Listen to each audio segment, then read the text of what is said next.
the FBI has arrested California cops involved in racist text. That's just the start of this thing. Federal prosecutors charged 10 former Antioch and Pittsburg police officers Thursday with crimes ranging from fraud to excessive force to a conspiracy to distribute anabolic steroids, culmination of a sprawling 2-year investigation that required more than 100 FBI personnel to execute search warrants in multiple states.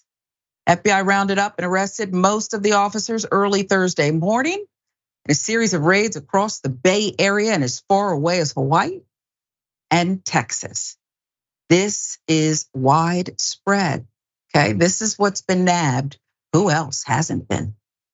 The most serious and disturbing charges, civil rights violations to injure, oppress, threaten, and intimidate citizens of Antioch were filed against 2 current and 1 former officer from that city's police department, where residents have long complained of excessive force and where dozens of officers have been placed on leave amid a scandal over their racist text messages. So Mayor, as you said, here you have a solution, right? You said members of the public, civilians need to be listened to and need to lead this thing, to uncover this filth. They've been complaining for years. Now the FBI comes and sweeps up some of it. Yeah, I think this is also a campaign against the mayor. The mayor's in charge of hiring a police chief. They're supposed to manage that staff, so they have a mayoral problem as well. That mayor should be fired. I think what happens is people wonder why there's no trust in policing, and then you hear this. If I was anyone that had been convicted because of this police department, I would be looking for a lawyer right now to overturn those convictions. As we see racist texts, as we see systemic problems, including selling drugs, using police, activities and also time. It is absolutely scary to know that this exists, not just in California, but all the way from Hawaii to Texas and Pittsburgh. This is dangerous. Beyond belief, this is dangerous for sure.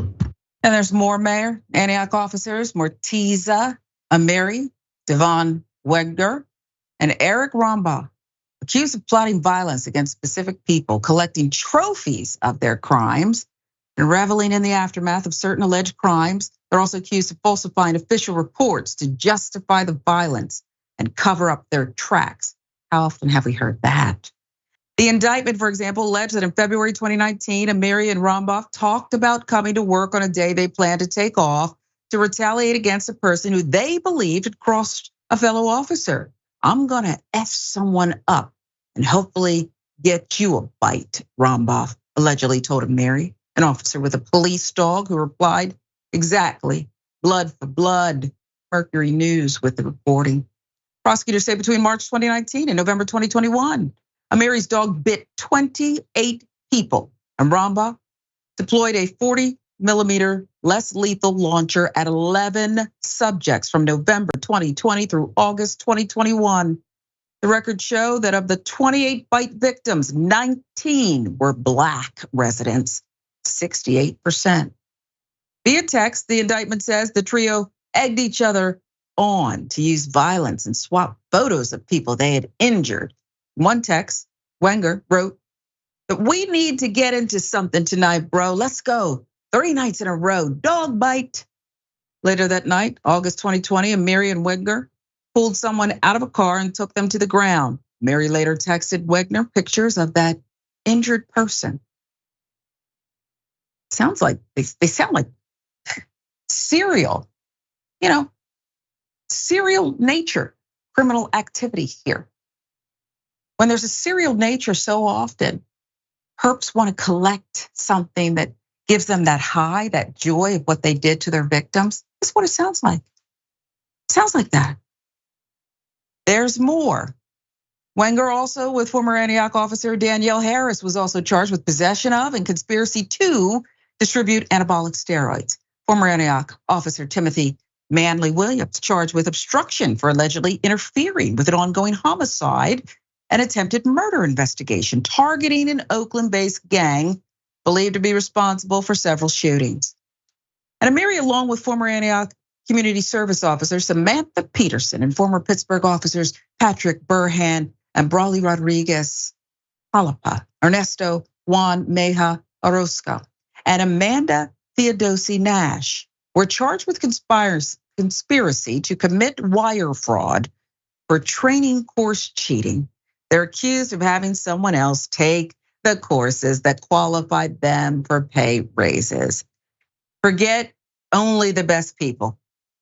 It sounds like they're literally scraping the bottom and they are in charge of hunting you. Mary Romboff, Burham, Peterson, Rodriguez, Jalapa, and Meja Orozco all pleaded not guilty. Prosecutors agreed to release each of the men on $100,000 property bonds, provided they agree not to contact alleged victims, co-defendants, or witnesses, to relinquish their weapons, to surrender their passports, and to agree to travel restrictions. Peterson was released without having to put up property. The most insane portion beyond the conduct of the story, Mayor, is the last.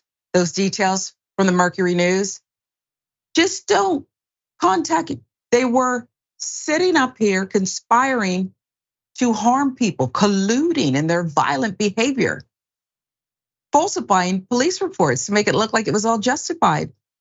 Why on earth would there be bond for these men and women who are supposed to uphold the law in uniform? Make it make sense.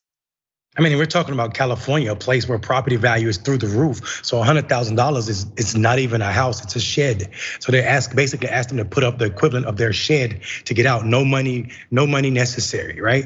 And I think this idea that these people would not be talking to each other when we already seen what their history is of colluding, it's ridiculous. It seemed to me that the justice system just told them, go home and get your story together so you can ensure that you will not be prosecuted to the fullest extent of the law.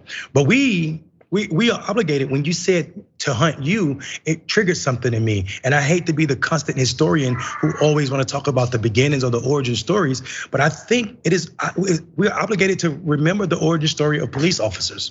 The first police departments in this country started in North Carolina in the 1790s as slave catchers, right?